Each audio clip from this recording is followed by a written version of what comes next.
अभिप्रेरणा के अंतर्गत चालक का भी समावेश होता है। जब तक जैसे जैसे चालक कार्य करेगा, जो प्रेरित होकर भी चालक कार्य करेगा। अभिप्रेरणा भीतर से जागृत होती है। अभिप्रेरणा कैसे जागृत होती है? भीतर से जागृत होने है। अब कोई व्यक्ति अगर भीतर से ही कार्य करने के लिए उत्सुक नहीं है, तब तक वो कार्य नहीं कर सकता। भीतर से प्रेरित होना ज़रूरी है, आंतरिक मन से प्रेरित होना आवश्यक है। अभिप्रेरणा वह अवस्था होती है जो किसी व्यक्ति के उद्देश्यों को प्राप्त करने के लिए निर्देश है, यानी किसी व्यक्ति की कोई उद्देश्य है, उसको प्राप्त करने के लिए अभिप्रेरणा जागृत होती है। अभिप्रेरणा की स्रोत, अब हम आगे बढ़ेंगे। अभिप्रेरणा के स्रोत, पहली है आवश्यकताएं। प्रत्येक व्यक्ति की कुछ ना कुछ आवश्यकताएं होती है। जीवित रहने के लिए वह अपनी आवश्यकताएं पूरी करता है। आवश्यकता, व्यक्ति को अगर पानी पीना है, भूख लगी है, तो वो उसकी आवश्यकता है और उस आवश्यकता को पूरा करना भी उस व्यक्ति का कर्म है। जब तक उसकी कोई आवश्यकता महसूस नहीं होगी, वो कार्य नहीं करेगा। आपको कब कोई आवश्यकता महसूस होती है तभी आप कार्य करते हो। जैसे आपके फ़ोन में बैलेंस ख़त्म हो गया, तो वही आवश्यकता है कि अब हम आगे वाला कार्य कैसे करें, हम किसी से बात कैसे करें। तो आपकी आवश्यकता क्या है? फ़ोन का बैलेंस करवाना। फ़ोन के बैलेंस को करवाने के लिए आप क्या करोगे? उसके बैलेंस करवाने के लिए मार्केट तक जाओगे। तो वो क्या होगा? आपका चालक होगा। आप किसी कार्य, आवश्यकता को या कार्य को पूरा करने के लिए जब चलते हो या उस कार्य को करने के लिए कुछ क्रिया करते हो, तो वो क्या है? आप खुद स्वयं क्या बन जाते हो? चालक। भूख को शांत करने के लिए भूख चालक है। भूख क्या है? आपकी चालक है। जो मतलब आवश्यकता किसी चालक को जन्म देती है, आवश्यकता करती किसी चालक को जन्म देती है। आपके पास कपड़े नहीं है, तो ये आवश्यकता है कपड़ों की।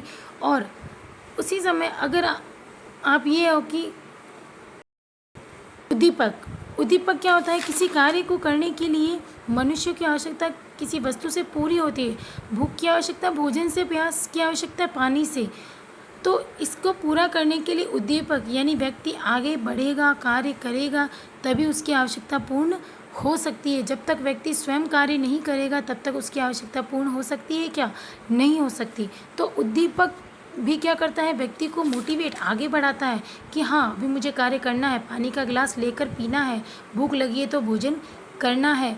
अगर स्कूल में डांट पड़ी है, एक दिन होमवर्क करके नहीं लेके गए और दूसरे दिन डांट का असर रहा, तो आपको होमवर्क अगले दिन याद आ जाएगा कि मुझे अगर आज मैं होमवर्क करके नहीं गया तो मुझे डांट पड़ेगी। तो वो सब क्या है? उद्दीपक है।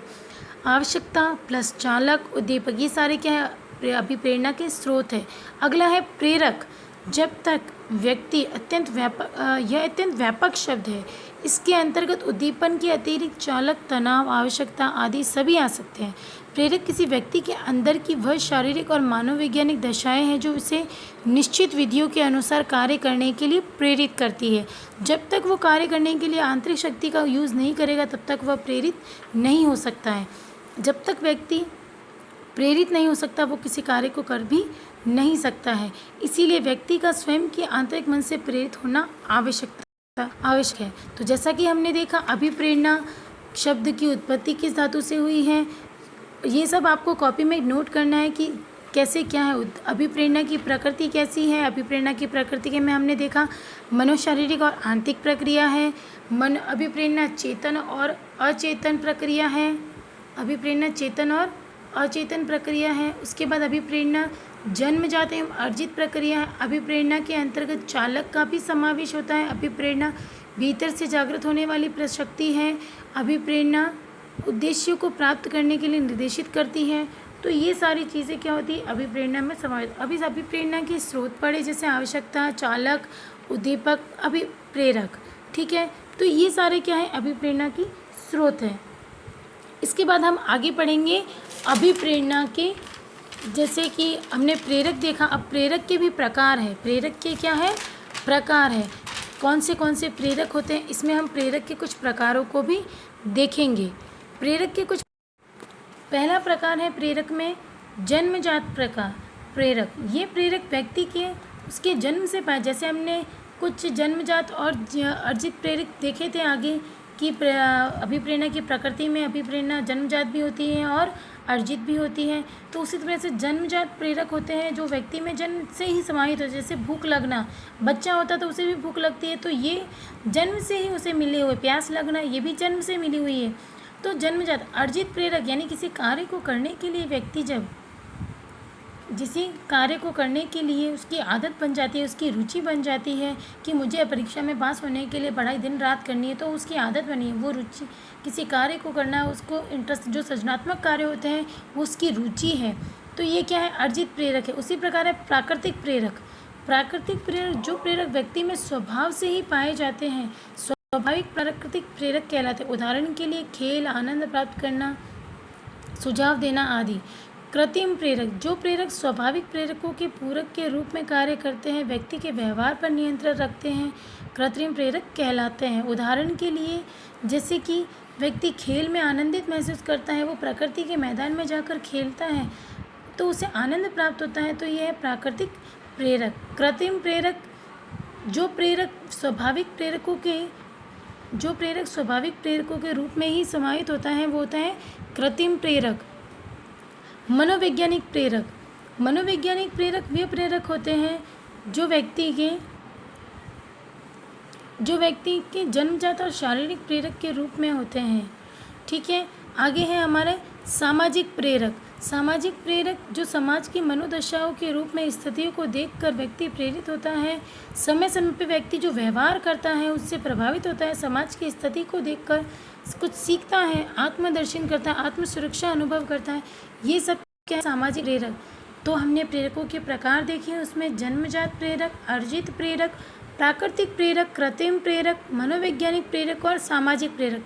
इन सब में एक ही बात ध्यान रखनी है, प्रेरक यानी जन्म से ही, अर्जित जो हम अर्जन करते हैं, प्राकृतिक यानी प्रकृति के रूप में, और कृत्रिम में जैसे कि मनुष्य के स्वभाव से जो रिलेटेड होते हैं वो है कृत्रिम प्रेरक। और मनोवैज्ञानिक यानी व्यक्ति की शारीरिक और मनोवैज्ञानिक दृष्टि से जो प्रेरित होते हैं वो मनोवैज्ञानिक, और सामाजिक जो समाज के दृष्टिकोण से देखते हैं वो सामाजिक प्रेरक होते हैं। अब हम आगे जो प्रेरक हैं, जो अभिप्रेरणा का ये टॉपिक है आपके, उसमें हम आगे बढ़ेंगे तो अभिप्रेरणा के सिद्धांतों के बारे में पढ़ेंगे कि अभिप्रेरणा की क्या क्या सिद्धांत हैं। तो अभिप्रेरणा के सिद्धांत में हम शॉर्ट में यहीं पे बात करेंगे छोटी से, जो आप नोट करते रहना साथ साथ में, कि अभिप्रेरणा के सिद्धांत में पहला सिद्धांत है सांस्कृतिक प्रतिमानों का सिद्धांत। सांस्कृतिक प्रतिमानों का सिद्धांत यानी संस्कृति और परंपरा भी व्यक्ति में समाहित होनी चाहिए। जब तक व्यक्ति में संस्कृति और नहीं है तब तक वह परिवारों के गुण उच्च आदर्शों को नहीं सीख पाएगा।